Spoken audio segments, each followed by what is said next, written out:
చెప్పబడుతున్న మాటలు ఇవి సొంత మాటలు కాదని, ఇది పరలోక సంబంధమైనటువంటి మాటలని, ప్రతి ఒక్కరు కూడా బలపరచబడాలని మీ లేఖనాలు సెలవిస్తున్నాయి.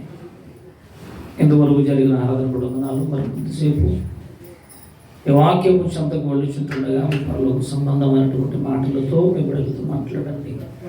కొద్ది నిమిషాలు ఆయన బలపరిచి మీ ఆత్మతో నడిపించి సహాయం చేయమని, ఇక రావాల్సిన వారిని త్వరపెట్టి మీ సన్నిధికి తోడుకుంటున్నాం. యేసుక్రీస్తు వారి నామంలో ప్రార్థించి వేడుకొంచున్నాము తండ్రి, ఆమేన్. ప్రభువు పేరట మీ అందరికీ వందనాలు, శుభములు తెలియజేస్తున్నాను. దయచేసి కూర్చోండి. ఇక మనం ఆలస్యం చేయకుండా నేరుగా వర్తమానంలోకి మనం గడిచినటువంటి వారంలో ఒక ఆలోచనాత్మకమైనటువంటి లేదా మన ఆత్మకు సంబంధించిన ఆత్మ బలపరచబడడానికి ఆలోచించవలసినటువంటి ఒక సందేశాన్ని గత వారం మనం ప్రారంభించాం. భవిష్యత్తు తెలిగినటువంటి దేవాతి దేవుడు మంచి చెడుల వృక్షాన్ని లేదా చెట్టును ఏదేను తోటలో ఎందుకు వేశాడు, వృక్షాన్ని తోటలో ఎందుకు వేశాడు అనేటువంటి ప్రశ్నార్థకంగా గత వారం మనం ప్రారంభించుకున్నాం. ఏదేను తోటలో ఎందుకు వేశాడు అంటే, మనం ఎక్కువ శాతం దేవుడిని ప్రశ్నించేటువంటి వారిగా ఉంటాం, కానీ దేవుడు ఎందుకు ఇది చేశాడు, ఇది ఎవరికి సంబంధించింది, ఇది మన మేలు కోరక అనేటువంటి ఆలోచన అయితే మనిషికి ఉండదు. ఎక్కువ శాతం దేవుడిని ప్రశ్నించేటువంటి వారిగా ఉంటుంది. ఈరోజు ఈ ప్రశ్నగానే మిగిలిపోయింది. తోటలో ఎందుకు దేవుడు చెట్టు వేసాడు, వృక్షాన్ని పెట్టాడు? పైగా ఏ వృక్షం అంటే మంచి చెడ్డల తెలుగునిచ్చే వృక్షం. 3 లక్షణాలు ఉన్నాయి ఆ పండులో. భవిష్యత్తు తెలుసు కదా దేవునికి. అంటే పుట్టబోతున్నటువంటి ప్రజలు, రాబోతున్నటువంటి ప్రజలు, నేను కన్నటువంటి నా ప్రజలు లేదా నా పిల్లలు, రాబో తరంలో వాళ్ళ భవిష్యత్తు ఎలా ఉంటుంది అని దేవుడికి తెలుసా? తెలుసుండి ఎవరైనా వేస్తారా? తెలియకేసేవాడు అనుకోవచ్చు. తెలిసిండి కూడా ఎందుకు వేయాలి అనేది ప్రశ్న. ఎందుకు వేశాడో గత వారం కొన్ని సందర్భాలు చూసుకుంటాం. ఈరోజు మరికొన్ని సందర్భాలు చూసుకుంటాం. సందేశాన్ని ముగించున్నాం. పేతురు రాసినటువంటి మొదటి పత్రిక, మొదటి అధ్యాయము 6-7 వచనం. పేతురు గారు రాసినటువంటి మొదటి పత్రిక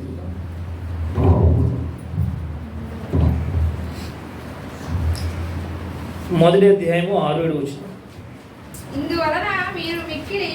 ఇందువలన మీరు మిక్కిలి ఆనందించుచున్నారు గాని అవసరమును బట్టి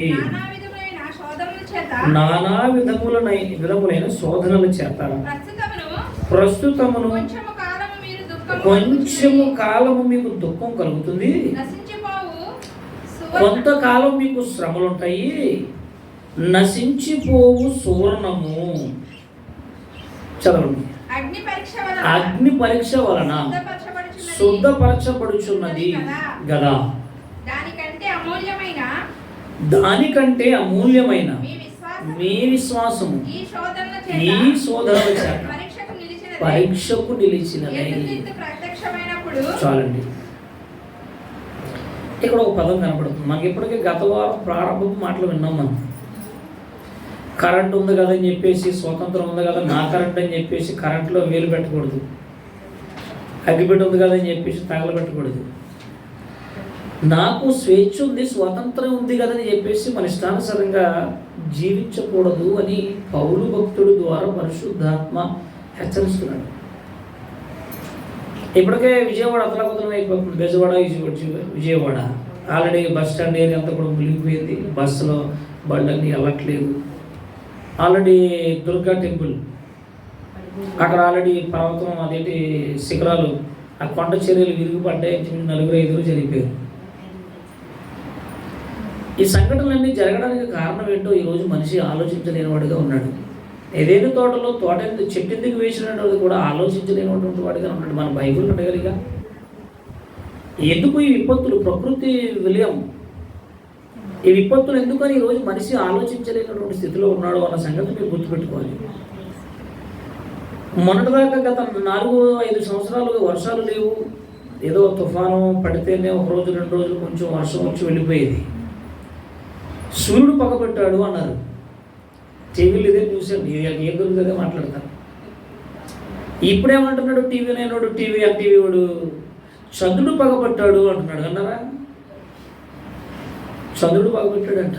ఇంకా ముందు ఎవరు పగబడతారో తెలియదు. దేవుడు ఇందులో దేవుడి కోసం చెప్పాడు. సూర్యుడు పగబడతాం ఏంటి, చంద్రుడు పగబడతాం ఏంటి? అంటే చంద్రుడు పగబెట్టాడు, అందుకే వర్షాలు తుఫాన్లో. అంతకుముందు ఏం చేశారు వర్షాలు లేనప్పుడు? జాతరలు, కుండ జాతర. వానదేవుడు వనరుడా కరుణించవా, వర్షాలు పడవా, పంటలు ఎండిపోతున్నాయి, నీళ్లు లేవు, భూగర్భ జలాలన్నీ కూడా ఎక్కిపోయాయి. ఇప్పుడు ఎక్కువైపోతే ఏంటి గొడవ? మరి ఏ దేవుడు అడుక్కోవాలి? కనీసం ఆలోచన లేదండి మనిషికి. ప్రకృతి విలయానికి కారణం దేవుడే. ప్రజలు తెలుసుకోవాలని, ప్రజలు ఆలోచించాలని, తన పిల్లలందరూ దేవుడెవరో తెలుసుకుని ఆయన వైపు, ఆయన తట్టు తిరగాలని దేవుడి ఆలోచన. కానీ ఈరోజు మనిషికి దేవుడెవరో తెలియని పరిస్థితిలో ఉన్నాడు. దేవుని వైపు తిరిగే పరిస్థితులు ఈరోజు మానవుడు లేడండి. ఆలోచించలేనటువంటి వాడుగానే మిగిలిపోతున్నాడు ఈరోజు. ఎందుకు ఈ విపత్తులు, ఎందుకు ఈ విలయ తాండాలు, ఎందుకు ఈ యొక్క భయంకరమైనటువంటి ప్రకృతి ప్రకంపనలు, కారణం ఏంటి అని ఆలోచించేవాడు లేడు. సూర్యుడు కోపించాడు, చంద్రుడు హేమమా కోపించింది, కొంతకాలం నక్షత్రాలు కోపించాయి, భూమి ఏం కోపించలేదా? ఇంకొంతకాలం పోతే నేనే కోపించాను అంటున్నాను. ఇవన్నీ కూడా తప్పుడు పదాలండి. సృష్టిలో, విశ్వంలో ఒక ప్రళయం లేదంటే ఒక భయంకర విపత్తు జరుగుతుంది అని అంటే దానికి కారణం దేవుడే. దేవుడు ప్రమేయం లేకుండా సూర్య చంద్రాలు గ్రహాలు ఏమి పనిచేయవు. మనకు వేడినివ్వవు, వర్షాన్ని ఇవ్వవు. ఆలోచించాలి. అందుకన్నాడు మీరు పై సంగతులనే మీరు చూచుచున్నారు అన్నాడు. మనం పై సంగతులు చదివితే మనం ఎప్పటికీ ఎదగలేము ఆత్మీయ జీవితంలో. అలాగే లోతులోనికి వెళ్ళిన తర్వాత ఎందుకు ఎదుగుతున్నారంటే అలాగే ఉంటున్నాను. ఇంత లోతైనటువంటి మాటలు విన్న తర్వాత కూడా మనలో చలనం రావాలి, చలనం, స్పందన ఉండాలి. ఇందాక తమ్ముడు ఎప్పుడు కదా రేపటికి 4 వారాలు ఉండడు ఆయన. మరి ఎవరు నడిపిస్తారు? నేను 11 గంటలకు వస్తాను. ఇప్పుడు ఒకే ఆరాధన 4 ఆరాధన. మళ్ళీ ఇక్కడ చూసుకుని అక్కం పడ్డ పరుగు ఇక వర్షం వచ్చిందంటే తుఫాను వచ్చింది. నడిపించే వాళ్ళు ఉండాలి అవసరం. కనీసం నేను వచ్చేవారు కన్నా మొన్నటి వరకు ఈజీగా పిలిచేవాడిని. బాబు కాసేపు రాబోయే వచ్చేవారు కొంచెం నడిపించి. బయట ఎంతకాలం వస్తారండి? ఆయన వస్తే మళ్ళీ కాల్ తీసి పంపించడం, భోజనం పెట్టడం. చూసారా? ఎందుకంటే మేము బలపరచాలి. ఎవరెవరో మనం తీసుకురాకూడదు. మన సంఘంలోనే యవనస్తులు ఎవరెవరు నడిపిస్తూ ఉండాలి. చక్కగా పాటలు పాడించాలి. ఏదో ప్రార్థన లేదంటే ప్రార్థనలు చేయించండి. ఒకరు ప్రార్థన నేర్చుకోండి. లేదంటే ఒకరు చక్కగా వచ్చే వరకు పాటను, ప్రార్థనను, వాక్యం చదవడం. ఏదో సంఘాన్ని జాగ్రత్తగా మరి ఏం చేయాలంటే బాగుపరుచుకోవాలి. స్పందన. ఇక్కడ అగ్ని కోసం మాట్లాడుతున్నాడు, పరీక్ష కోసం మాట్లాడుతున్నాడు, బంగారం కోసం మాట్లాడుతున్నాడు. బంగారము ఒరిజినల్ అని తెలియాలంటే కాల్చబడాలి, పుటము వేయబడాలి. ఆ బంగారం తేయడానికి కష్టపడి అక్కడక్కడ మట్టిలో అక్కడక్కడ వెతుకుతారండి. కొన్ని గనులు ఉంటాయి. వెతుకొచ్చి ఆ బురదలో మట్టిలో తీసుకొచ్చి దాన్ని బాగా జల్లెడు పెట్టి ఏది చివరికి అది ద్రవం, ముడి పదార్థం అన్నమాట. పదార్థం అది ముద్దలా ఉంటుంది బాగా. దాన్ని తీసుకెళ్ళి కొలుపులు వేయాలి, కాల్చిన తర్వాత డూప్లికేట్ అంతా పోతుంది, ఒరిజినల్ నిలబడుతుంది. అప్పుడు దాన్ని తీస్తాడు, ఆ మొక్క తీస్తాడు. ఆ మొక్క తీసి ఏం చేస్తాడంటే దానిని మరలా కాలుస్తాడు. దాన్ని ఒక రూపంగా తయారు చేసి సాగొట్టాలి. ఒక వస్తువు తయారవ్వాలంటే, ఒక బంగారు వస్తువు ఆవరణ తయారవ్వాలంటే నల్లగా కొట్టబడాలి. ఇక్కడ దేవుడు అంటున్న మాట ఏంటో తెలుసా? పరీక్ష అనేది మనిషికి అవసరము అన్నాడు. ఈరోజు స్కూల్లో విద్యార్థులకు పరీక్ష అవసరం అంటే అవసరం. ఉపాధ్యాయుడికి విద్యార్థుల యొక్క టాలెంట్ తెలియాలంటే, స్కూల్ పిల్లల యొక్క వాళ్ళ చదువు బాగోగులు, వాళ్ళ యొక్క టాలెంట్, వాళ్ళకి ఆలోచన, వాళ్ళ యొక్క స్టడీ ఎలా ఉంది తెలియాలి అంటే ఉపాధ్యాయుడు పరీక్ష పెట్టాలి, టీచర్ పరీక్ష పెట్టాలి, పరీక్షలు గెలవాలి. ఇంతమంది పిల్లలలో ఎవరు బాగా చదువుతున్నారు, ఎవరు పాస్ అవ్వరు, ఎవరు బాగా చదువుతున్నారు, ఎవరికి మంచి ఆలోచన ఉంది తెలియాలిగా. లేదంటే అందరూ ఒకేలా ఉంటే ఎలా తెలుస్తుంది? పరీక్ష సువర్ణము అనేది, శుద్ధ సువర్ణము అనేది అది ఒరిజినల్ శుద్ధమైనదిగా కావాలి అని అంటే కాల్చబడాలి. మీకు శోధనలు వస్తాయి అంటున్నాడు, మీకు సమస్యలు వస్తాయి, అనారోగ్య పరిస్థితి వస్తుంది, ఆర్థిక పరిస్థితి వస్తుంది, ఇరుగు పొరుగు వారి ద్వారా కొన్ని ఇబ్బందులు ఎదుర్కొంటాం, భౌతికమైన శరీర సంబంధమైనటువంటి కొన్ని సమస్యలు, మీకు శ్రమలు వస్తాయి అన్నాడు. ఆ శ్రమలు కూడా ఎక్కడ వరకు అంటే మీరు భరించే వరకు మాత్రమే. ఇదే సేవ వర్షం వస్తుంది. ఆ శ్రమలు ఎంతవరకు అంటే మీరు సహించే వరకు, మీరు సహించే వరకే. ఏమంటే 100 పోస్టులు ఉన్నాయని చెప్పాడండి, పేపర్లో వేసాడు, న్యూస్ చేశాడు. ఇదిగో 100 ఉద్యోగాలు ఉన్నాయి, ఎవరైనా ఉంటే అప్లికేషన్ పెట్టుకోండి. 10,000 మంది పెట్టేశారు. అక్కడ ఇచ్చిన 100 పోస్టులకి 10,000 మంది పెట్టేస్తే ఎవరికి వస్తుంది? అందులో ఎవరికో కొంతమందికి వస్తుంది. 10,000 మంది అప్లికేషన్ పెట్టేసారా? అక్కడ ఇచ్చిందంతా 100 పోస్టులే, ఎవరికి వస్తుందో తెలియదు. ఒకవేళ అలాగే సెలెక్ట్ అయ్యాడు అనుకోండి, వాళ్ళు పిలుస్తారు. పిలిచిన తర్వాత వాళ్ళకి టెస్ట్ పెట్టాలి, పరీక్ష పెట్టాలి. వాళ్ళు ఇచ్చే 6,000, 10,000, ఏదో 20,000 జీతం కోసం ఇన్ని పరీక్షలు అవసరం? వాళ్ళు ఇచ్చేది 5,000 జీతం, 10,000 జీతం అనుకోండి. వాళ్ళు ఏదో ఇస్తారు జీతం, చదువుకున్న తర్వాత ఏదో జాబ్ చేయాలిగా. ఆ జాబ్కి వాళ్ళు ఇచ్చేటువంటి శాలరీ, జీతం, డబ్బులకి ఎన్ని పరీక్షలు ఉంటాయి, ఎన్ని టెస్టులు ఉంటాయి. ఈరోజు మన దేశం నుండి, మన భారతదేశం నుండి పొరుగు దేశం, పరాయి దేశం మనం వెళ్ళాలంటే మెడికల్ టెస్ట్ ఉంటుంది. నీ ఆరోగ్యం ఎలాగుంది? కళ్ళు బాగున్నాయా, లివర్, కిడ్నీలు, హార్ట్, గుండె అన్నీ బాగున్నాయి, అవయవాలు బాగున్నాయా, వంకరం ఉన్నాయా, కాళ్ళు చేతులు ఏమైనా బెడ్గా ఉన్నాయా, ఆరోగ్యం ఎలా ఉంది, నీ ఆలోచనలు బాగున్నాయా, శరీర దారుఢ్యం ఎలా ఉంది, బలంగా ఉందా, కష్టపడగలవా? మెడికల్ టెస్ట్ ఉంటుందండి. మెడికల్ టెస్ట్లో పాస్ అవుతేనే వాళ్ళు పాస్పోర్ట్ ఇస్తారు, లేకపోతే ఎవరు? ఏ లోపం ఉన్నా ఎవరు? ఎందుకు పక్క దేశం వెళ్ళి రూపాయి డబ్బులు తెచ్చుకుందాం అంటే టెస్ట్లు కావాలా? అవును, పరీక్ష లేకుండా పంపడండి. అన్ని పరీక్షల్లో శరీరంలో ఏ రోగం ఉండకూడదు, బలహీనత ఉండకూడదు. అప్పుడు వెంటనే ఆ పరీక్షలో గెలిచినప్పుడు వాళ్ళు ఏం చేస్తారంటే పర్మిషన్ ఇస్తారు. వెరీ గుడ్, మా దేశం వచ్చి మీరు కష్టపడవచ్చు, పర్వాలేదు, అభ్యంతరం ఏమి లేదు. ఇలా ప్రతి దానికి ఏముందో తెలిసేది పరీక్ష ఉంటుంది. ఒక పిల్లాడు చదవాలి అని అంటే పరీక్ష ఉండాలి. వాడు ఉద్యోగాన్ని సంపాదించాలంటే పరీక్ష ఉండాలి. పరీక్ష లేకుండా కుదరదు కదా.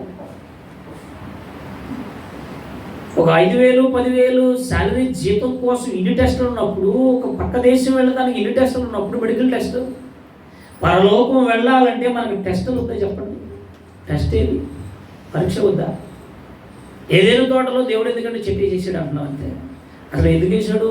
దానివల్ల దాని వెనుక రహస్యం ఏంటి, దానివల్ల మనకు ఉన్నటువంటి మన జీవిత అర్థం ఏంటి, పరమార్థం ఏంటి తెలుసుకో.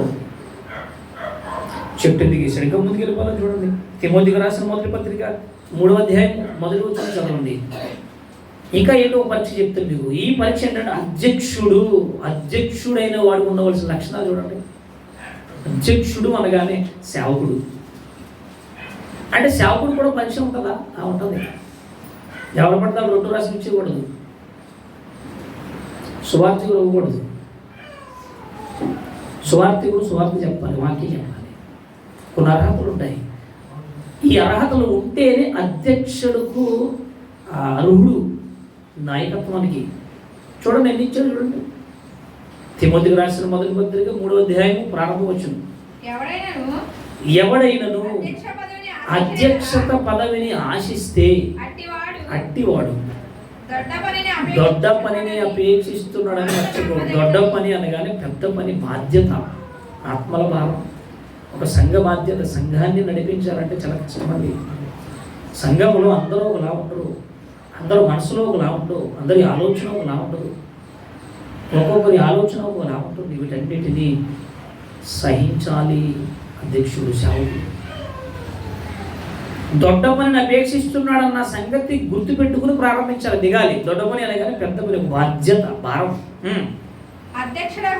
అధ్యక్షుడు వాడు నిందించేవాడుగా ఉండకూడదు. వాళ్ళ మీద వీళ్ళ మీద కంప్లైంట్లు ఇచ్చేసి వీళ్ళు ఎలాంటి వాళ్ళు నిందించకూడదు. వాళ్ళు తప్పు చేస్తారు, డైరెక్ట్గా మాట్లాడాలి. అమ్మ మీరు చేసేది కరెక్ట్ కాదు, సరిగా ఉండండి, సరి చేసుకోండి. నిందారహితుడు, నిందించేవాడుగా ఉండకూడదు.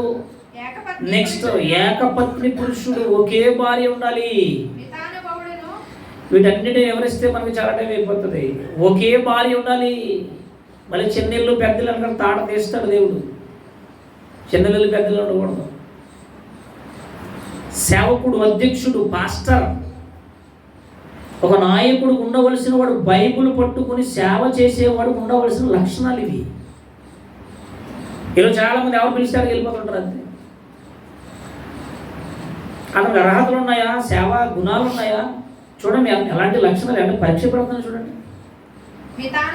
మితానుభవం, అనుభవం ఉండాలి. నిలబడ్డాడంటే వాక్యం అవలేలుగా చెప్పగలగాలి, వాక్యం మీద పట్టు ఉండాలి, సంఘం మీద అవగాహన ఉండాలి. మితానుభవం, మంచి బుద్ధి ఉండాలి. ఒకలాగా చూడాలి, మంచి బుద్ధి ఉండాలి. ఎదుటికి సహాయపడేటువంటి ఆలోచనలు ఇవ్వాలి. మొన్న అతను ఫోన్ చేశాడు, పాస్టర్ గారు విజయవాడ వెళ్దామండి, సౌండ్ సిస్టమ్ కొందాం అనుకుంటున్నాను, డీజే అన్నాడు. నీ జావు నువ్వు జావనలేదు, నేను వెళ్ళిపోయి విజయవాడ వెళ్ళాం. 4 లక్షలు, 5 లక్షలు, 6 లక్షలు సౌండ్ సిస్టమ్. ఈ పెళ్ళిళ్ళకి వాటికి ప్రోగ్రామ్కి వేసుకున్నాం. వాళ్ళు టిక్ టాక్ ఉంది వాళ్ళకి ఆల్రెడీ. సిస్టమ్ కూడా ఉంటే బాగుంటుంది అనుకున్నాడు. మీకు తెలుసు కదని చెప్పి నన్ను తీసుకెళ్ళాడు. వెళ్ళాం. 4,20,000 వేసాడు. ఇంకా కావాలి 5 లక్షలు, ఇంకా కావాలి 10 లక్షలు. అబోయ్ ఎంతవరకైనా ఉంది సౌండ్ సిస్టమ్ వల్ల. మనకే 1,50,000 అయింది. ఇక్కడికే మళ్ళీ ఉన్నాను. ఈ కనపడతా కుదుకుతున్నాయి, ఒకటే 25,000. మంచి బుద్ధి, స్వస్థ బుద్ధి గలవాడుగా ఉండాలి. ఇక నెక్స్ట్ ఏంటంటే మర్యాద ఉండాలి. సేవకుడికి మర్యాద ఉండాలి. ఎవరినైనా విశ్వాసులైనా బయట వాళ్ళని గౌరవించాలి. వాళ్ళు రాయని కూర్చోమంటే మంచి ఉందా కదా, బాగున్నారా, సమస్యలు ఏంటి, పరిస్థితి ఏంటి, డల్గా ఉన్నారేంటి, నీరసంగా ఉన్నారేంటి, ఇవి సేవకుడు ఉండవలసిన లక్షణాలు. నిన్న ఒక ఆయన వచ్చాడు, నిన్న మొన్న మా ఊళ్ళోని బండార్ల వాళ్ళు మనవడు అనమాట. ఆయన పేరు నాగేంద్రం. వచ్చేసాడు, పొద్దున్నే వచ్చేసాడు, వర్షం గుడికేసుకుని. అనే గారు ఇసుక కావాలంటున్నాడు. ఇసుక కావాలా? నువ్వు బంగారం అని అడిగేస్తాం, ఇసుక మాత్రం ఇసుక సంగతి తెలిసింది నీకు. బంగారం అని ఇవ్వడానికి ఇష్టపడతారు కానీ ఇసుక ఇవ్వట్లేదు. పొద్దున్న వచ్చేసి గుడికేసుకుని వచ్చేసి అన్నయ్య గారు ఇసుక కావాలంటే అంటున్నాడు. అలా కాదు బాబు, మరి అదేమో సగం పని చేశారు మా ఊళ్ళో, మళ్ళీ జనరల్ కాంట్రాక్ట్ ఒప్పుకున్నారు, అక్కడికి వెళ్ళారు, వస్తారు, స్టార్ట్ చేయాలి, ఫ్లోరింగ్ లాగాలి, ఎలివేషన్ చేయాలి, మెట్లు అన్ని శుభ్రం చేయాలి. ఎలాగా అక్కడండి గారు, అక్కడ గేదెలు తొక్కేస్తున్నాయంట. గేదెలు, ఆవులు, వాళ్ళ రైతులండి, గేదెలు ఆవులు తొక్కేస్తున్నాయి అని గారు, మీకు మళ్ళీ ఇచ్చేస్తానండి అన్నాడు. ఇస్తే పని ఆగిపోతే, ఇవ్వకపోతే ఏమకపోతే అని చెప్పండి. రావట్లేదు, ఎక్కడికి చెప్పండి. ఇవ్వకపోతే పాస్టర్ గారు మంచోడు అనుకున్నాను కానీ ఎంత కుళ్ళోడు అన్న సంగతి ఇప్పుడే ఇసుక దగ్గర తెలిసింది. అంటే ఇసుకపోతే కుళ్ళోడా? ఏం చేస్తావు? సర్లే తమ్ముడు పట్టుకెళ్ళాను పాపానికి, పాపమేనా అంటే మా పదమది ఊరిపోతాం. పట్టుకెళ్ళి తమ్ముడు అన్న పాపానికి ట్రాక్టర్ వేసుకొచ్చేసాడు. అలా ట్రాక్టర్ ఉంది, బోళ్ళు గేదెలు, ఆవులు, బోళ్ళు ఎకరాల పొలాలు ఉన్నాయి, రైతులు కదా, బండారోళ్ళు, మా ఊళ్ళో మీద బీరాలు మరలు. ట్రాక్టర్ వేసుకొచ్చేసాడు, 2 కూలీలు పనులు తీసుకొచ్చేసాడు, మొత్తం తోడేసాడు. ఇదేంటి, నేను లోపల నుంచి గొడుగేసుకుని బయటకు వచ్చేసరికి ఇసుక కనపడుతుంది. ఇదే పాత ఇసుక కూడా ఉండేది అక్కడ. ఆ ట్రక్ ఎంత గుట్టేసేసాడు ట్రాక్టర్ మీద, పెద్ద శిఖరంలాగా. సరిగా అప్పుడే కట్టుకుంటున్నాడు, చేతులు కట్టుకుంటున్నాడు. తమ్ముడు ఏంటి ఇసుక మొత్తం లోడ్ చేసేసి ఏదో 10 గిన్నెలో 10 బస్తాలు అట్టుకెళ్దాం అనుకున్నాను అన్నాను. అన్నయ్య గారు మీకు మళ్ళీ వచ్చేస్తుంది అంటాడు. నీకు నమస్కారం నాయన, పట్టుకెళ్ళి పాత ఇసుక కూడా వేసేసాడు. అక్కడ ఇసుక లేదు. మేస్త్రి వచ్చి అడిగాడు, అనే ఇసుకేది అన్నాడు. ఆయనకు దానం చేశాను ఆయన అన్న. ఇసుక ఎవడో తెచ్చుకుంటాడా అంటాడు. కొన్ని ఉంగరం అంట, ఆ ఉంగరం మళ్ళీ చెప్తాడు తాగడ పెట్టుకుని. ఇసుక ఎందుకు ఇచ్చావు, దొరకట్లేదు, పుల్లేపుడు కాలువలో ఇసుక లేదు, జారిపోతున్నాయి, గోదావరిలో అసలు ఇసుక లేదు, ఈ తుఫానుకి వరదలకి ఇసుకే లేదు, పనులు ఆగిపోయి చాలా మంది బంట వాళ్ళు పనులు ఆగిపోయారు. ఇప్పుడు ఆ కుర్రాడు ఇసుక తేవాలి, మేము పని మంది అంటారు. అవి ఎప్పుడు తెస్తాడు తేవడం, తుఫాను తగ్గాలి, కాలువ నుంచి రావాలి, ట్రక్కు 3000. వైఎస్ఆర్ నగర్లో అర్జెంటుగా రాడ్ బెండింగ్ చేసి స్లాబ్ వేయాలి, ఇసుక లేదు, బాబు ఇసుక కావాలి, 4000 అన్నాడు. మరి ఏం చేస్తాడు? ట్రక్కు 4000, 2 ట్రక్కులు 8000 పెట్టి ఇసుక వేసి స్లాబ్ వేసారు. సేవకుడు మర్యాదస్తులు ఉండాలా, గౌరవించాలి. వాళ్ళు ఎవరైతే బయటికి చాలామంది వస్తారు, పాస్టర్ బండి ఆగిపోతుందండి, బాబు ఇసుకెళ్ళి బండి వేసుకెళ్ళి ఎదురు కూడా కనపడుతూ ఉంటాయి, గేటు ముందే అర్థంగా రోడ్డు పక్క కూడా అయిపోతుంది, మా ఇల్లు బండి కావాలి వేసుకెళ్ళి. మర్యాదస్తుడై ఉండాలి, గౌరవించాలి. నెక్స్ట్ అతిథి ప్రియుడు.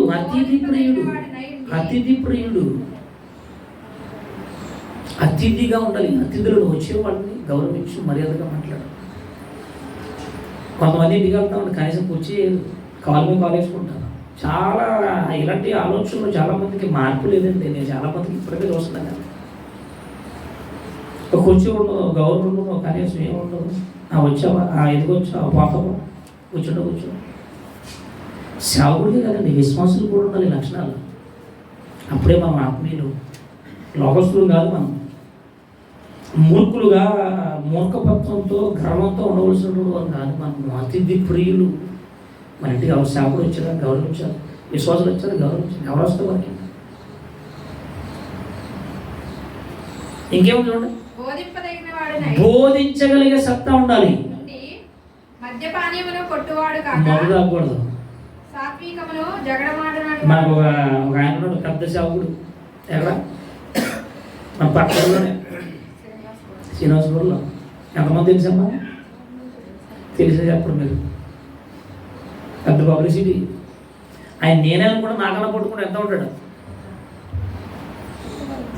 5 రోజులు ఆయన చచ్చిపోతే వాళ్ళు 5 వరకు లోకల్ సంఘంలో రాకుండా ఏం చేశారంట అంటే ఈ బావగారు ఉన్నారు కదా చూడండి, శ్రీనివాసపురంలో మొదలెట్టారు. మాత్రం అక్కడికి వెళ్ళి బాప్తీసం తీసుకున్నాడంట. అమ్మకోడు చచ్చిపోయాడు.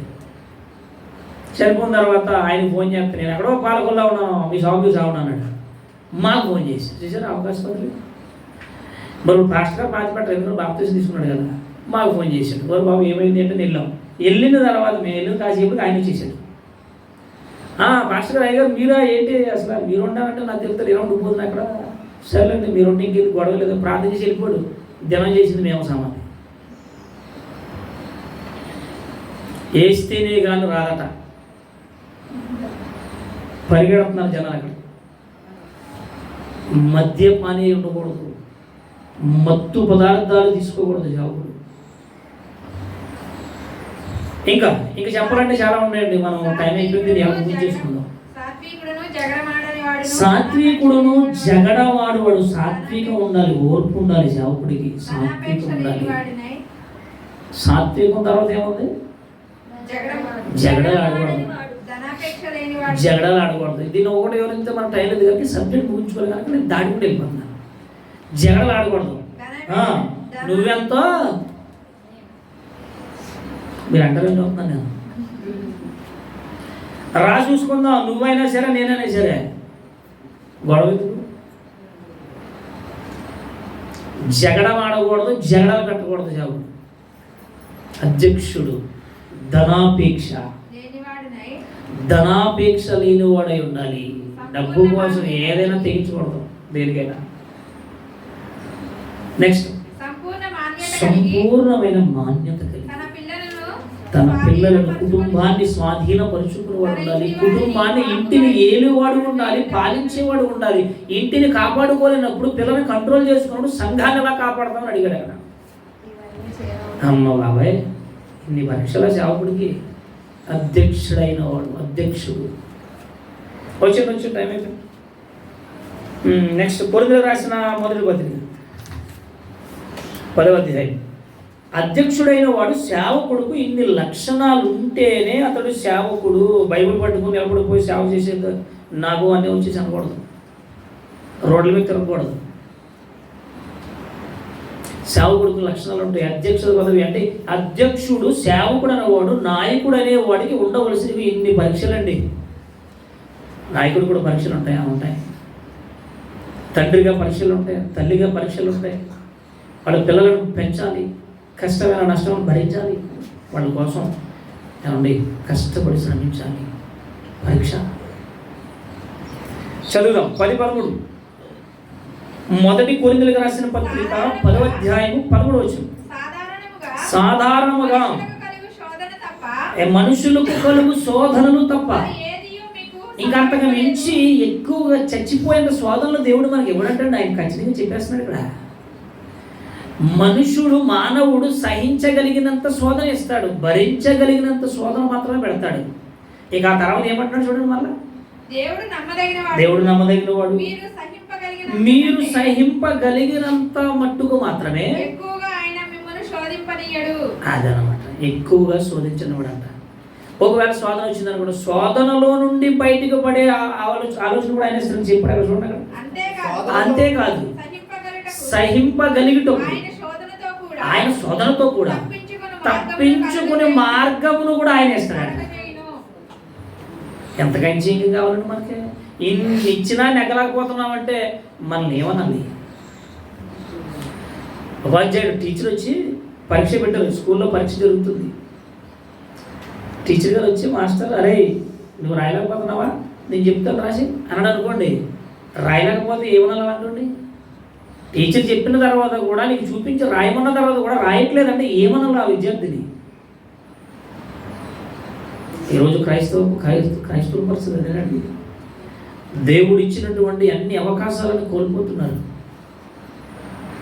శోధన వచ్చిందని, కష్టం వచ్చిందని, రోగం వచ్చిందని, బాధ వచ్చిందని, ఎవరో ఏదో అన్నారని సంఘం నుంచి వెళ్ళిపోయేవారు, సంఘాన్ని దూషించేవారు, దేవుడి మీద నిందేసేవారు, లోకంలో కలిసిపోయిన వారు ఎందరో పరీక్షలో గెలవలేరా?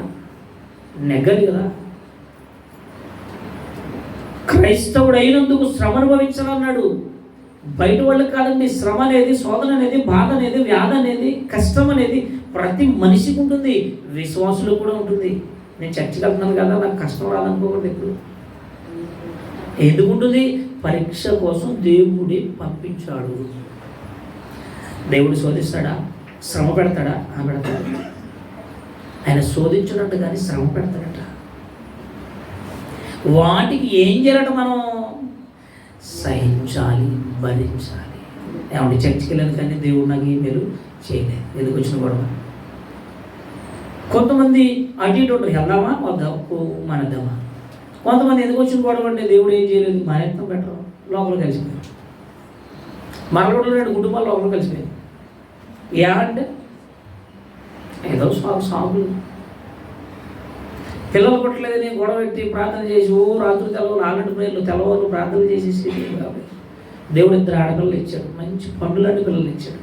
2 ఆడపిల్లలు పుట్టారు. పుట్టాక మరేసింది. ప్రార్థన చేస్తుంది సంఘంలో. మరి ఆవిడ చేసాడు, ఆవిడ చేయదు, మళ్ళీ కూడా సంఘం మరేసింది. అంటే వెనకాల దేవతుందంట. ఏమ్మా ఇంటికి అడుగు, ఎందుకు రావట్లేదు, ఏంటి పరిస్థితి ఏంటంటే, లేదండి మాస్టర్ గారు అదేదో కనపడుతుందా, కనపడుతుందా, కనపడకుండా చూసుకో, మందులు ఎందుకు మానేసి. ఇంకొక ఆవిడ ఎందుకు మానేసామంటే పాస్టర్ గారు కానుకల కోసం చెబుతున్నాడని మానేసింది అంట. కంప్లైంట్. మీకు నమస్కారం అమ్మ అనుకున్నాను. ఒక సోదరు చెప్పిందంట. కంప్లైంట్లు అండి. సేవకుడి మీద వచ్చే నిందలు ఏనండి. అధ్యక్షుడు సహించాలి. పరీక్ష. విశ్వాసాలు అన్నప్పుడు ఎవరంటారు? అంటారు భరించాలి. ఒక్కొక్కరు ఒక్కొక్క నిందేస్తున్నారండి. వాళ్ళకి అనుకూలంగా లేకపోతే, వాళ్ళు అన్నట్టుగా చేయకపోతే, లేదా వాళ్ళ దగ్గర రాకపోతే, లేదా వాళ్ళు ఏమన్నా అంటే అన్ని సేవకుడికి ఎన్నిపోట్లు. శ్రమ వచ్చిందని సేవకుడు ఏదో హెచ్చరించాడని, గద్దించాడని, నువ్వు చెయ్యవలసినవి చెయ్యాలని చెప్పాడు సేవకుడు. పనిలేక చెప్పడం వరకునే చెయ్యాలి. దేవుడు చెప్పాడు కాక సేవకుడు చెప్తాడు, నువ్వు చెయ్యాలి. కానుక ఇవ్వాలా? ఇవ్వాలి. ఇవ్వనంటే కుదరదు. ఇవ్వమని బైబిల్ చెప్తుంది, ఇవి ఇస్తే లేదా మరి తప్పది చెప్పడం. దేవుడు ఇవ్వాలని చెప్పు, దట్స్ ఆల్. ఇచ్చేది కూడా మీ ఇష్టం. అది కూడా నిందేనండి సేవకుడు. ఎన్ని పరీక్షలండి, ఎన్ని బాధలు, ఎన్ని సోదరులు, ఎన్ని మాటలు. అందుకే మీకు అనుభవుడు ఉండాలి, సాత్వికం కలిగి ఉండాలి అన్నాడు. ఈ తత్వం సేవకుడు కాదు, విశ్వాసులు కూడా ఉండాలి అని చెప్పేశాడు. ఇక యోబు గ్రంథంకి వచ్చాడు. యోబు గ్రంథం మొదటి అధ్యాయం వచ్చింది. చూడండి, 2-3 మాటలు చూసుకుని ముగించుకుందాం, టైం అవుతూ ఉంది. ఈరోజు సందేశాన్ని ముగిద్దాం. ఏదేని తోటలో దేవుడు మంచి చెడులు ఇంకోటి మంచి చెడ తెలుగునిచ్చి వృక్షాన్ని ఎందుకు వేశాడు? భవిష్యత్తు తెలిగిన దేవుడు. వారు తర్వాత పండు తింటారని దేవుడు తెలుసా? తెలుసు. తర్వాత పుట్టబోయే ప్రజల పిల్లలు వాళ్ళు భవిష్యత్తులో ఎలా ఉంటారో దేవుడికి తెలుసా? తెలుసు. ఇప్పుడు తల్లిదండ్రులకు పిల్లలు పుట్టారనుకోండి, పుట్టిన తర్వాత పిల్లల భవిష్యత్తు ఏంటో తల్లిదండ్రులకు మనకు తెలియదు కదా. వాళ్ళ భవిష్యత్తు ఎలా ఉంటుందో తెలియదు, వాళ్ళు ఎలా ఎదుగుతారో తెలియదు, వాళ్ళు ఎలాగా ఏమైపోతారో మనకు తెలియదు. కానీ భవిష్యత్తు తెలిగిన దేవుడికి తెలియదంటే తెలుసు. వాళ్ళు తింటారని తెలుసు, వాళ్ళు పడతారని తెలుసు, తర్వాత ప్రజల పరిస్థితి ఎలా ఉంటుందో అన్ని దేవుడికి తెలుసు అంటే తెలుసు. తెలుసుండి వేసిన దేవుడు నేర్పిస్తున్న పాఠం ఏంటో తెలుసా? నీకు శోధన వస్తుంది, నువ్వు సహించాలి. బాధ వస్తుంది, సహించాలి. కష్టం వస్తుంది, సహించాలి. పరీక్ష. బంగారానికే ఉంది పరీక్ష, విదేశాలు వెళ్ళడానికే ఉంది పరీక్ష, స్కూల్లో పాస్ అవ్వాలంటే ఉంది పరీక్ష, ఒక ఉద్యోగం రావాలంటే పరీక్ష. అన్నిటికీ పరీక్ష ఉన్నప్పుడు పరలోక సంబంధమైన, పరలోకం ఉన్నతమైనటువంటి ఆ మహాలోకం చేరాలంటే పరీక్ష వద్దా? ఉరకన పంపేస్తాడా దేవుడు? పరలోకం మనం చేరాలంటే పరీక్ష, టెస్ట్ వద్దా? కావాలి. గెలిచిన వాళ్ళు ఎవరు, నిలబడిన వాళ్ళు ఎవరు, తట్టుకునే వాళ్ళు ఎవరు, సహించే వాళ్ళు ఎవరు? దేవుడు కావాల్సినది అవాదములు చూశాడు దేవుడు. వాళ్ళు పరీక్షలు ఓడిపోయారు, గెలవలేదండి. ఇప్పుడు యోబు గారి దగ్గరికి వచ్చింది. 1:8 మొదటి అధ్యాయము 8వ వచనం. అందుకే యెహోవా నీవు నా సేవకుడైన యోబు సంగతి. ఇక మనకు తెలిసి యోబు గారి కోసం ఎన్నిసార్లు ఉన్నాము. ఊజు దేశంలోనే గొప్పవాడు, ధనవంతుడు, బాగా పేరున్నవాడు, ఆస్తి కలిగినవాడు, మంచి పేరున్నవాడు, కుటుంబం కలిగినవాడు, మంచి హోదా కలిగినవాడు. దెయ్యం వెళ్ళింది, అపవాది వెళ్ళింది, దేవుడి దగ్గరికి వెళ్ళింది. దేవా ఇదిగో ఆ యోబు సంగతి ఆలోచించావా అంటే తెలుసు అన్నాడు. నువ్వు అన్ని ఇచ్చావు కనుక, నువ్వు కంచేసావు కనుక, ఆయనకి కాపుదలు ఇచ్చావు కనుక నిన్ను నమ్ముకున్నాడు. అదే తీసే ఒకసారి తెలుసుకుందాం అన్నాడు. దేవుడి దగ్గరికి వెళ్ళాడు అపవాది. వెళ్ళి దేవునితో వాదిస్తున్నాడు. యోబు సంగతి ఆలోచించావా? నీకు తెలిసా యోబు కూడా ఏంటో? వీళ్ళతో మాట్లాడు డిస్కషన్ అక్కడ. దేవుడు సంగతి అయితే ఏంటి? పర్మిషన్ ఇస్తావా అన్నాడు. అంతే, తీసుకో. ప్రాణం మట్టుకు ముట్టొద్దు, నువ్వేమైనా చేసుకో. యోబు నా కుమారుడయ్యా. ఒరే దెయ్యమా, నువ్వు ఎన్ని పెట్టినా, నువ్వు ఎన్ని శోధనలు పెట్టినా చివరికి వచ్చేది నా పేరు చూసుకున్నాడు. అంతే, వచ్చేసాడు, మొదలెట్టాడు. ఒకటి పిల్లలు తెచ్చిపోయారు, ఆసిపోయింది, పాలెలు తెచ్చిపోయారు, రుణమంతా పోయింది, చివరికి భార్య మిగిలింది, నువ్వు చచ్చిపోయింది. ఇది భార్య వల్ల కూడా పరీక్ష, పిల్లల వల్ల పరీక్ష, ఇరుగు పొరుగు వల్ల పరీక్ష. ఏంటండి పరీక్షలు ఏంటి, సోదరులు ఏంటి, బాధ ఏంటి? సహించాలని. పిల్లల కోసం మనం భరించమా? ఏమంటే మీ పిల్లడు సరిగ్గా మాట్లాడలేదండి, సరిగ్గా చదవట్లేదండి, మా పిల్లలు కొడుతున్నాను అనుకోండి, ఏం చేస్తాం? వాళ్ళు ఆమె తిరగబడి చేయకూడదు, ఈయన కంట్రోల్ చేసుకోవాలి. సరిగా ఉండు, వాళ్ళ గొడవ నీకు ఎందుకు, నువ్వు చదువుకో. మా పిల్లోడు మా ఇష్టం అన్నావు అనుకోండి, అయిపోయినట్టే. ఎదురోళ్ళు వచ్చి కంప్లైంట్ ఇచ్చిన వాడికి మన పిల్లలు సరి చేసుకోవాలి. అలా అనకూడదు, అమ్మ ఫోన్లో తెలియదు మా వాడికి, క్షమించండి. ఇప్పుడు యోబు అంటున్నాడు, మూర్ఖురాలా, నువ్వు కూడా నాకు పరీక్ష పెడుతున్నావా భార్యని? యెహోవా ఇచ్చేది యెహోవా తీసుకున్నాడు, నాకు అన్ని ఇచ్చేది దేవుడే తీసుకున్నాడు. ఆయన పోనీ పోతే బాధ ఏంటి? నా దగ్గర ఏముంది, ఏమీ లేదు, ఏమి లేకుండా వచ్చేసాను. పేరు పోయింది, ఆస్తి పోయింది, అంతస్తులు పోయింది, పిల్లలు పోయారు, ఏమంటే అన్నీ పోయింది, కుటుంబం పోయింది, చివరికి శరీరం కూడా వదలవా? ఆ శరీరం మీద కూడా పరీక్ష గజ్జి వచ్చేసి. ఏంటండి యోగు గారు, ఎప్పుడైనా మనం బాగా యోగు గారిని గుర్తు చేసుకోండి. ఆయన శ్రమల ముందు నాకు శ్రమలేంటి, పెద్ద శ్రమలేంటి, కష్టం ఏంటి అనుకోవాలి. అంతే తప్ప దేవుడు నాకే పెట్టాడు పక్కింటోళ్ళకి అంటే పక్కింటోళ్ళు పోయిన పర్లేదు ఎలా అనకూడదు. అలాగని మనం ఒకవేళ శోధన శ్రమలు వచ్చేనుకోండి, దేవా ఈ శోధన నుంచి నన్ను తీసి అనకూడదు. ఈ శోధనల వలన, ఈ శ్రమల వలన నాకు ఏమైనా పాఠాలు నేర్పించబోతున్నావా? నేను సువర్ణముగా మారాలిగా, శుద్ధ సువర్ణము ఒరిజినల్ బంగారముగా నేను మారాలంటే నాకు ఈ శ్రమలు రావాల్సిందే. మరి ఈరోజు ఏంటి బోధ ఏం జరుగుతుంది బయట సంఘాలు? మీకు అప్పులా ఇక్కడికి వచ్చేది, మీకు బాధలా రోగాలా ఇక్కడికి వచ్చేది. బైబిల్ అలా చెప్పలేదుగా, చెప్పలేదు. ఎందుకు చెప్పారు చెప్పండి? ఒక విశ్వాసం చెప్పాను నేను, పెద్దకు సాహసానికి వెళ్తుందని.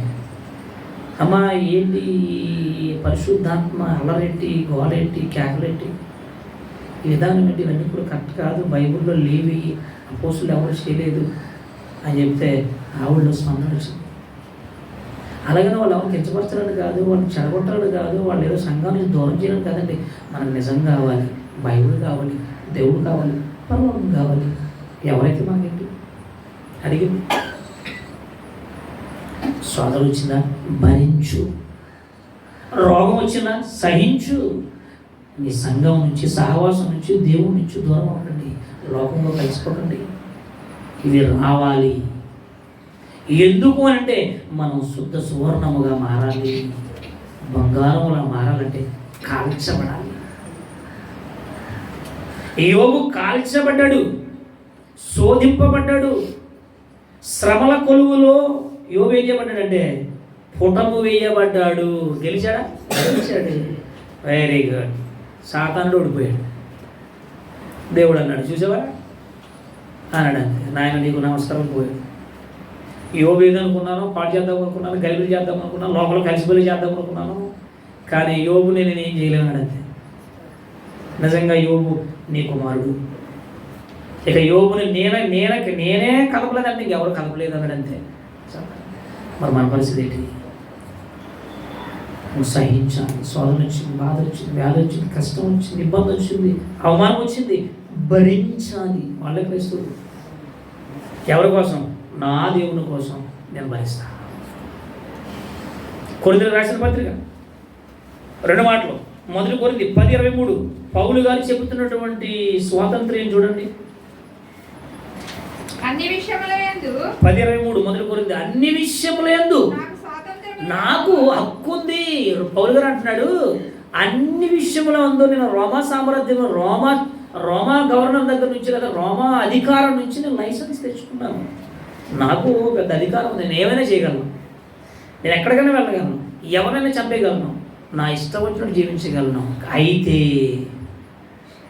చదవండి, స్వాతంత్ర్యము కలదు కానీ అన్నీ చేయదగినవి కావు. అన్నిటి యందు నాకు స్వాతంత్ర్యము లేదు. కలదు కానీ అన్నీ చేయవలసినవి కాదు. నాకు స్వతంత్రం ఉంది, అన్నిటి మీద ఉంది, నాకు అధికారం ఉంది, నాకు అర్హత ఉంది. ప్రభుత్వం నుంచి, చట్టం నుంచి నాకు చట్టం లైసెన్స్ ఇచ్చింది గవర్నమెంట్. ఏదైనా చేయగలను. కానీ అంటున్నాడు చూడండి, అన్నీ చేయదగినవి కాదు. అది నీ ఆత్మీయ జీవితానికి క్షేమాభివృద్ధి కాదు.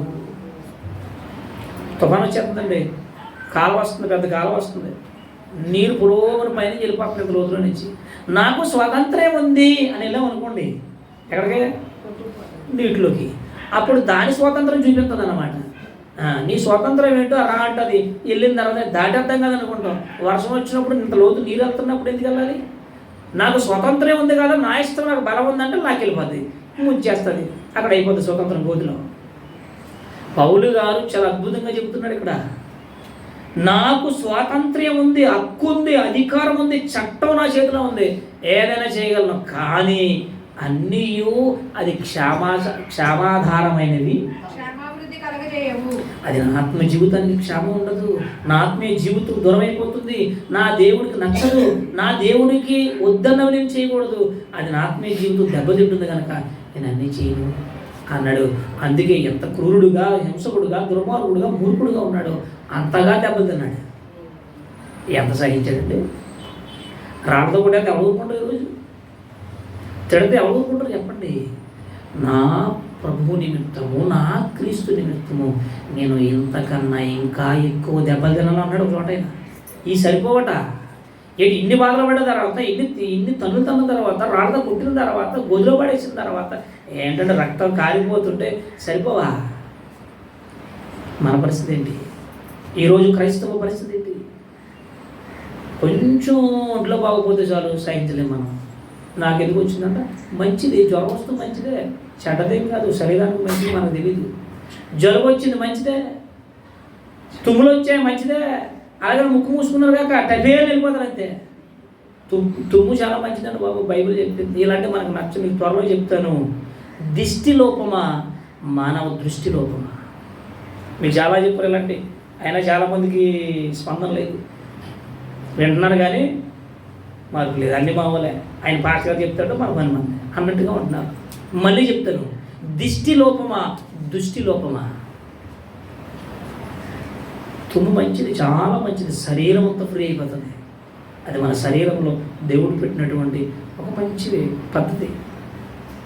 వచ్చాడు ఎక్కడ చూసి మనం అన్ని విషయాలలో స్వాతంత్ర్యము కలుగు కానీ అది అన్ని క్షమాభివృద్ధి కలుగ చేయవు, మంచిది కాదు, నేను దేవునికి దూరం అయిపోతాను అంటున్నాడు. ఎక్కడ చదవండి. ఎవరునో తన కొరకే కాదు, ఎదుటి వాని కొరకు ఎదుటి వారి క్షేమాన్ని చూడాలి, ఎదుటి వారికి సహాయం చేయాలి. మాట రూపం ఏదో రూపం, దీర్ఘశాంతం, సహింపు, ఇవన్నీ ఎదుర్కొన్నారు పరీక్షలండి. క్రైస్తవుడికి దేవుడు ఇచ్చిన పరీక్షలు. క్రైస్తవంలో యమయనులు ఉన్నారు, తెలివైన వాళ్ళు ఉన్నారు, డబ్బున్న వాళ్ళు ఉన్నారు. వీళ్ళు ఎవరో బయటకు రాలేదనుకుంటున్నారా? దేవుడు అన్నాడు, నువ్వు అలా చూడు, సహించు, నేను చూసుకుంటాను కదా. నీకెందుకు ఆవేశం? నీకెందుకు గొడవలు, జగడాలు, స్వార్థం, అసూయ, కక్షలు, గొడవలు? ఎందుకు? నువ్వు సహించు. యాకోబు పత్రిక 1:25 చివరి మాట ప్రార్థన చేసుకుందాం. యాకోబు గారు రాసినటువంటి పత్రిక 1వ అధ్యాయం 25వ వచనం చూడండి చివరిగా.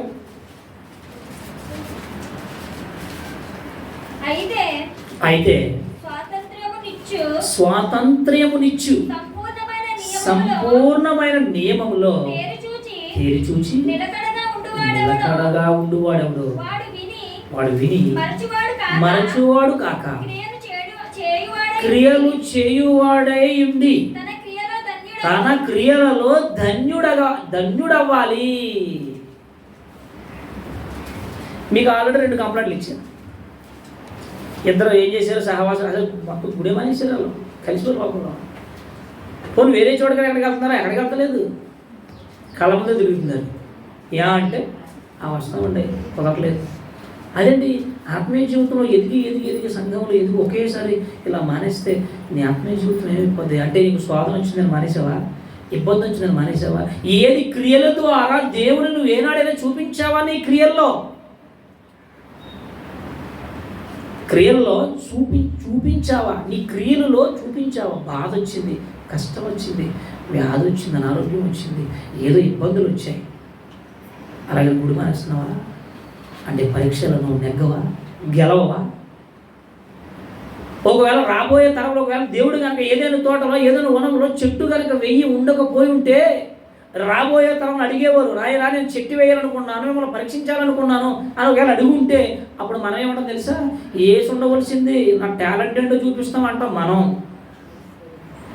ఇలాంటి మాటలు వస్తాయని భవిష్యత్తు తెలిగిన దేవుడు ముందుగానే వేసేసాడు చెట్టు.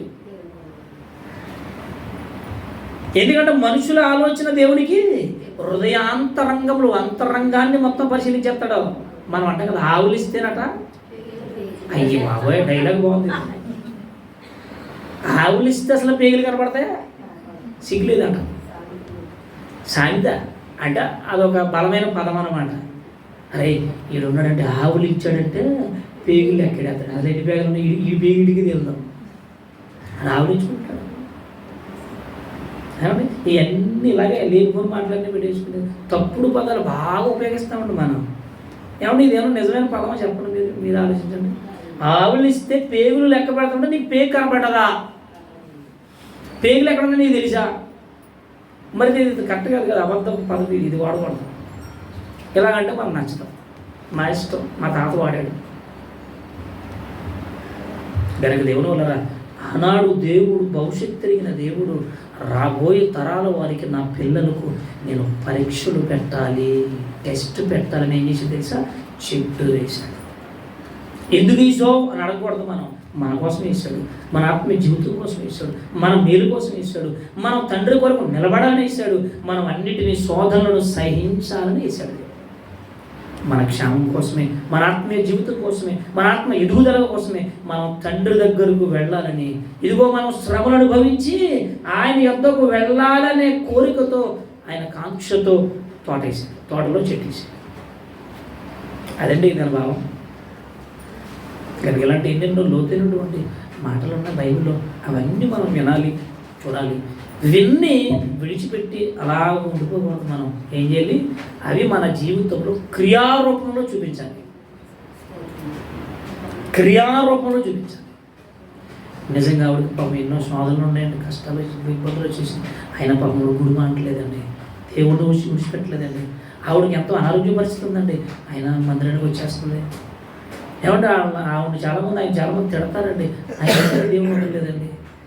క్రియలు క్రియలు క్రియలు మూలముగా మనం తండ్రిని కనుపరచాలి, చూపించాలి, మాటలో కాదు. ఓకేనండి, రైట్. ఇద్దరితో ఈ సందేశం ముగించబడ్డది. ఏదేను తోటలో అంటే భవిష్యత్తు తిరిగిన దేవుడు ఏదేను తోటలో మంచి చెడు తెలివినిచ్చు వృక్షాన్ని ఎందుకు వేశాడంటే అది పరీక్ష కోసం వేశాడు. ఆ పరీక్షలో ఉన్న మనము, దేవుని పిల్లలమైన మనము ఎప్పటికప్పుడు గెలవాలి, పరీక్షలో నెగ్గాలి. యోబు వలె, ఎందరో భక్తుల వలె వాళ్ళందరూ నెగ్గారు, సాధించారు, నిలబడ్డారు, ఓర్చుకున్నారు, సహించారు, పరదేశంలోకి వెళ్ళిపోయారు, విశ్రాంతిలో ఉన్నారు. అలా ఉండాలని కోరుకుంటూ మాటలు ముగిస్తున్నాం. ప్రార్థన. దయగలిగిన దేవ, గొప్ప దేవ, మీ వందనాలు, స్తోత్రాలు చెల్లిస్తూ ఎంతవరకు నాయన మరి గత 2 వారాలుగా భవిష్యత్తు కలిగిన దేవుడు, ప్రణాళిక వేసిన దేవుడు నాయన, విశ్వంలో భూమి మీద మీ యొక్క అంచనాలు, మీ ప్రణాళికలు, భవిష్యత్తులో ఏం జరుగుతుందో ఏం జరగబోతుందో సమస్తం ఎరిగిన దేవుడు, మా స్థితిగతులను గ్రహించేవాడవు, పరిశీలించేవాడవు, మా ఆలోచనలను గుర్తించగలిగిన దేవుడు, పరిశోధించేవాడు.